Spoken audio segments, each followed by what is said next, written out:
What does it feel like to know you have exactly 4 minutes before the world as you know it ends? The screen is red. Not warning red, not exercise red, end of everything red. The timer begins at 4 minutes and starts bleeding downward, each second peeling away like skin from bone. Somewhere beneath the Black Sea night, metal hulls drift in silent calculation. 2 warships, 2 flags, 1 mistake away from fire. Inside the Combat Information Center of a U.S. Navy destroyer, nobody moves at first. The air feels thick, recycled, heavy with the scent of electronics, coffee gone cold, and fear. A launch detection warning flashes across the Aegis display. Possible ballistic trajectory. Confidence uncertain. Uncertain. That word should comfort them. It doesn't. Seaman Tyler Brooks is 20 years old. This is his first real deployment. His hands are resting on the sonar console, but they are trembling so badly he presses them against his thighs to hide it. Sweat rolls down his spine under his uniform, despite the cold air conditioning. He thinks of the recruiter who said he would see the world. He did not expect to end it. The solar flare hit 90 minutes ago. Satellites flickered, communications degraded, GPS drifted off true. Now both sides are half blind, staring through electronic fog. Washington is silent. Moscow is silent. Silence is the loudest thing in the room. Captain Daniel Reeves stands in the center of the CIC, 48 years old, wife, 1 teenage son who pretends not to care when he deploys. Reeves watches the timer fall to 3 minutes, 22 seconds. His jaw tightens, but his voice remains steady, the practiced calm of a man who knows panic spreads faster than fire. If that track is real, they have minutes to decide whether to intercept. If they fire an SM-3 and Russia interprets it as aggression, escalation will be automatic. Retaliation will be algorithmic. Nuclear exchange will be procedural. The Russians are 10 nautical miles away. Their frigate's radar emissions spike across the spectrum. Electronic countermeasures flicker like nervous static. Each side assumes the other is jamming. Each side suspects a prelude to a strike. Brooks whispers that sonar is reading thermal anomalies below the layer. He is not sure if they are real. He hates that he is not sure. He rechecks gain levels, recalibrates filters, wipes sweaty palms on his trousers, and prays to a god he only remembers during emergencies. 3 minutes. Reeves remembers his last son's text, "Bring me something cool from Europe." He wonders what souvenir exists after nuclear winter.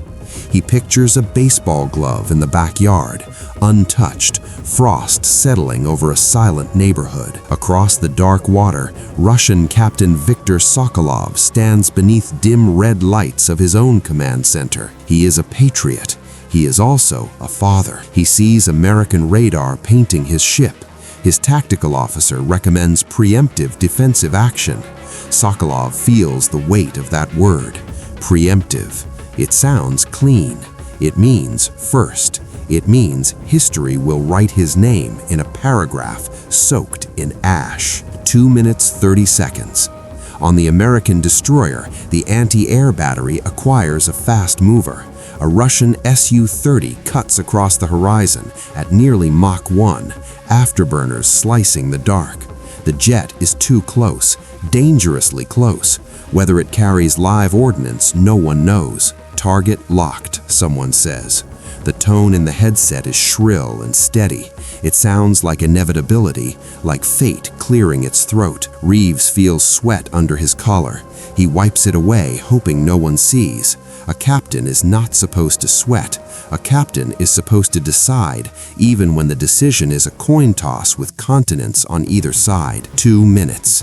Brooks's hands shake harder. He stares at the waterfall display. Static blooms like ghosts. He reprocesses the launch signature, runs it through filters again. Solar flare interference could mimic a boost plume. It could, but could is not a shield against consequences. It sounds clean. It means first. It means history will write his name in a paragraph soaked in ash. 2 minutes, 30 seconds. On the American destroyer, the anti-air battery acquires a fast mover. A Russian Su-30 cuts across the horizon at nearly Mach 1, afterburners slicing the dark. The jet is too close, dangerously close. Whether it carries live ordnance, no one knows. Target locked, someone says. The tone in the headset is shrill and steady. It sounds like inevitability, like fate clearing its throat. Reeves feels sweat under his collar. He wipes it away, hoping no one sees. A captain is not supposed to sweat. A captain is supposed to decide, even when the decision is a coin toss with continents on either side. 2 minutes. Brooks's hands shake harder. He stares at the waterfall display. Static blooms like ghosts. He reprocesses the launch signature, runs it through filters again. Solar flare interference could mimic a boost plume. It could, but could is not a shield against consequences. He swallows and speaks, voice cracking like thin ice. "Sir, possible false positive. Possible." Reeves closes his eyes for half a second, long enough to picture fire over cities, short enough to remain in command. He smells something sharp, almost metallic, and realizes it is his own fear. The Russian jet roars overhead, close enough that the deck vibrates. A deliberate show of force, or a terrified pilot following incomplete orders. No one knows which, and uncertainty is gasoline on a battlefield soaked in tension. 1 minute, 20 seconds. On Sokolov's bridge, alarms chirp as American systems illuminate his aircraft. His officers shout that the Americans are preparing to fire. Sokolov imagines explaining to his wife that he waited too long, that hesitation cost their country everything. Reeves imagines explaining to the president why he fired too soon, 50 seconds. Brooks blurts that the ballistic track is degrading, signal inconsistent with solid fuel burn, more consistent with ionized atmospheric debris scattering through the upper layers, solar radiation playing tricks on aging sensors. 60% confidence, 70. The anti-air battery reports full solution on the jet. All it needs is authorization. One word, one breath pushed across a microphone. Reeves looks at the weapon's release key. His finger hovers inches above history. His pulse thunders in his ears, louder than alarms. He thinks of Arlington. He thinks of mushroom clouds rising over cities he has walked through, streets where strangers laughed, argued, lived ordinary days that suddenly seem sacred. 30 seconds. Sokolov receives confirmation that American radar lock has intensified. His missile crews await his command. His mouth is dry, tongue thick. He realizes he has not breathed properly in minutes. He forces air into his lungs as if oxygen itself requires permission. Brooks says the launch detection has collapsed entirely. No sustained plume, no re-entry vehicle. Nothing but noise unraveling under scrutiny. False alarm. Reeves makes the decision. "Drop the lock," he says, voice low, almost gentle, as if calming a wild animal. The tone vanishes.